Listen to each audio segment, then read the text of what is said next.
आंखों में आंसू और रुमाल से उस आंसू को पोंछती बीजेपी की नेता कविता जैन।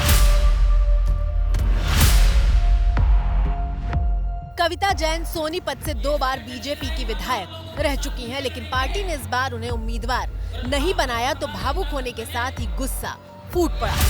तो ये सोनीपत की जनता ये जवाब मांग रही है और सोनीपत की जनता इसका हिसाब पार्टी से भी लेकर रहेगी।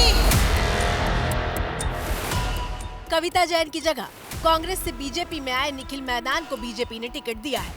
हमें दुख इस बात का नहीं है कि पार्टी ने हमारे साथ क्या किया, हमें दुख इस बात का है कि संगठन अगर हमें कहता चुनाव हारने के बाद कि कविता राजीव अगला चुनाव हम आपको नहीं लड़वाएंगे, केवल संगठन का काम आपको करना है, तो हम संगठन के आदेश की भी पालना करते हैं।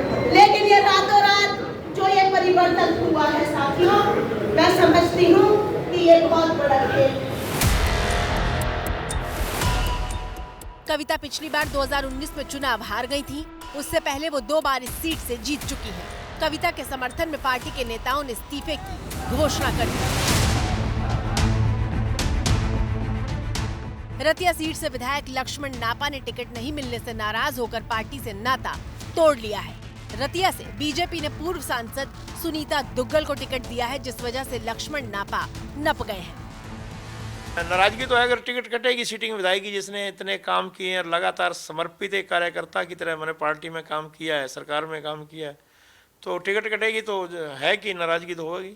सभी हमारे नेता जितने मेरे साथ आ रहे हैं मौजूद आदमी रतिया विधानसभा के, सब हम कांग्रेस ज्वाइन करने जा रहे हैं।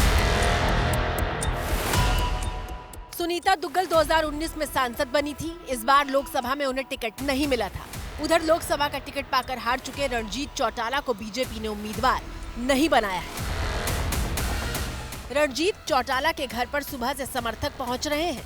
माना जा रहा है कि रनिया सीट से रणजीत चौटाला निर्दलीय ही चुनाव में ताल ठोक सकते हैं। वैसे भी 2019 में रणजीत चौटाला निर्दलीय ही जीते थे।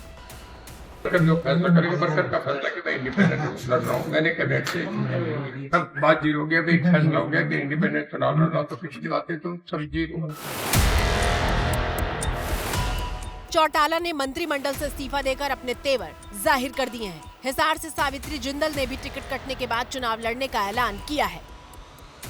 अभी तक मेरा कोई पार्टी का कोई डिसाइड नहीं है कि कहां से और कैसे लड़ूंगी, क्योंकि मेरी जनता, मेरे जो लोग हैं हिसार परिवार, उन्होंने कहा है कि चुनाव लड़ना है, तो उनकी बात को ध्यान में रखते हुए मैंने निर्णय किया है कि मैं चुनाव लड़ूंगी। पार्टी से भी बात अभी तक कोई बातचीत नहीं है, लेकिन अगर कहीं से कोई ऑफर मिलेगा या कुछ होगा तो आप लोगों के सामने आ जाएगी बात। बीजेपी किसान मोर्चा और बीजेपी ओबीसी मोर्चा के प्रदेश अध्यक्ष टिकट नहीं मिलने से नाराज होकर इस्तीफा दे चुके हैं।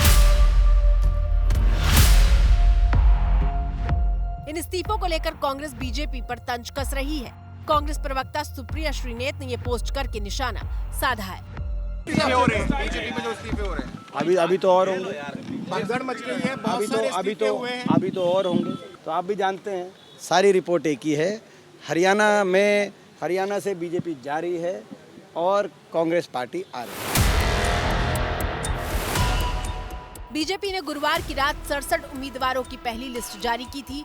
जिनको नहीं मिला वो बागी हो रहे हैं और जिनको पार्टी ने टिकट दिया है वो उम्मीदवारी का जश्न मना रहे हैं।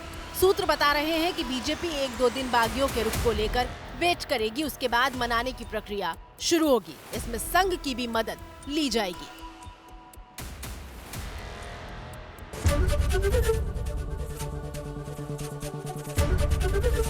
एबीपी गंगा, खबर आपकी, जुबान आपकी।